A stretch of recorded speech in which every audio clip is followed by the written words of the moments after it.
College ಬಿಡ್ತಂದ್ರ ನಮ್ ದೋಸ್ತರ ಮಸ್ತಿ ಭಾಳ ಮಾಡ್ತಾರ್ರಿ. ನಮಸ್ಕಾರಪ್ಪ ಎಲ್ಲರಿಗೂ. ಇದ day 2 of 100K followers challenge. ಬೆಳಿಗ್ಗೆದ್ಕೂಲೆ ನಮ್ ತಮ್ಮಂದ ಎಕ್ಸಾಮ್ ಇದ್ರು ನೋಡ್ರಿ, ಅವ ಥಂಬ್ನೇಲ್ ಎಡಿಟ್ ಮಾಡ್ಕೊತ ಕೂತಿದ್ದ. ಅದಾದ್ಕೂಲೆ ಜಳಕ ಮಾಡಿ ಬಂದ, ಮಮ್ಮಿಗ್ ನಮಸ್ಕಾರ ಮಾಡಿ ಮಸ್ತ್ ಪೈಕಿ ಪಪ್ಪ ರೊಟ್ಟಿ ಮಾಡ್ರಿ ನೋಡ್ರಪ್ಪ. ರೊಟ್ಟಿ ಪಲ್ಯ ಊಟ ಮಾಡಿ ಹೊರ ಹೋಗೋದಕ್ಕ ಗೋಕಾಕ್ ಬಸ್ ಬಂದಿತ್ರಿ. ಗೋಕಾಕ್ ಬಸ್ ಹತ್ತಿ ನಾವ್ ಬಂದಿವ್ರಿ ಚಿಕ್ಕೋಡಿ ಬಸ್ ಸ್ಟ್ಯಾಂಡ್ ಕ. ಚಿಕ್ಕೋಡಿ ಬಸ್ ಸ್ಟ್ಯಾಂಡ್ ಬರೋದಕ್ಕ ಖಡಕ್ಲಾಟ್ ಬಸ್ ಇತ್ತು ನೋಡ್ರಪ್ಪ. ಖಡಕ್ಲಾಟ್ ಬಸ್ ಹತ್ತಿ ನಾವ್ ಬಂದಿವ್ರಿ ಕಾಲೇಜ್ ಕಡೆಗೆ ಬಂದ್ ಕೂಡ್ಲೆ ಕ್ಲಾಸ್ ದ ಒಳಗ್ ಹೋಗಿ ಬ್ಯಾಗ್ ಇಟ್ಟ ಅಸೆಂಬ್ಲಿಗೆ ಹೋದ್ವಿ ನೋಡ್ರಪ್ಪ. ಮಧ್ಯಾಹ್ನ IoT ಕ್ಲಾಸ್ ಇತ್ರಿ. ದೋಸ್ತ್ ಬರೋದಕ್ಕ ಲೈಟ್ ಹೋದ್ವಿ ನೋಡ್ರಪ್ಪ. ಏನ್ ಮಾಡೋದು ಹೇಳ್ರಿ.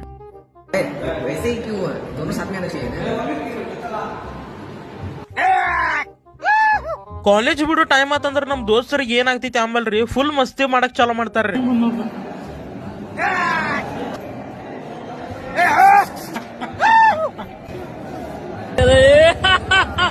ಕಾಲೇಜ್ ಬಿಟ್ಟೈತ್ರಿ, ಈಗ ಹೋಗೋಣ ನೋಡ್ರಿ ಚೌಸನ್ ಕೂದ್ಕೂಲ ಇಲ್ಲಿ ನೋಡ್ರಿ. ಒಬ್ಬವ ಬಸ್ ಯಾವಾಗ ಬರ್ತೈತ ಕೂತಾರಿ, ಒಬ್ಬವ ಆರಾಮ್ ಮೊಬೈಲ್ ನೋಡ್ಕೋತ ಕೂತಿತ್ರಿ. ಬಸ್ ಯಾವಾಗ ಬಂದ್ರ ಬರ್ವಾತ ಹೇಳಿ ಅಟ್ ಅನ್ನೋದಕ್ಕ ನೋಡ್ರಪ್ಪ ಬಸ್ ಬಂತರಿ. ಅದಕ್ ಹತ್ಲಿಲ್ಲ, ಯಾಕಂದ್ರ ಗಾಂಡ್ ಗಬ್ರಿ ರಶ್ ಐತ್ರಿ. ಅದಾದ್ಕೂಲೆ ಹಂಗ ಮಾತಾಡ್ಕೋತ ನಿಂತಿದ್ರಿ. ಇನ್ನೊಂದ್ ಬಸ್ ಬತ್ ನೋಡ್ರಪ್ಪ. ಬಸ್ ಹತ್ತಿ ನಾವ್ ಬಂದಿರಿ ಬಸ್ ಸ್ಟ್ಯಾಂಡ್ ಬಂದ್ಕೂಲೆ ನಮ್ ಪಪ್ಪ ಬಂದಿರಿ ನೋಡ್ರಪ್ಪ. ಪಪ್ಪನ್ ಕೂಡ ಹೋದಿನ್ರಿ ನಾ ಮನಿಗೆ. ಇವತ್ತಿನ ಡೇ 2 ಮುಗಿತೈತ್ರಿ. ಡೇ 2 ದಾಗ ಇನ್ನ 16.2K ಫಾಲೋವರ್ಸ್ ಅದಾರಿ. ಇವತ್ತಿನ ವ್ಲಾಗಿಗೆ ಇಷ್ಟ ರೀ. ನಮಸ್ಕಾರ ರೀ, ಸಿಗುನಿನ್ನ ಇನ್ನೊಂದ್ ವ್ಲಾಗಿಗೆ.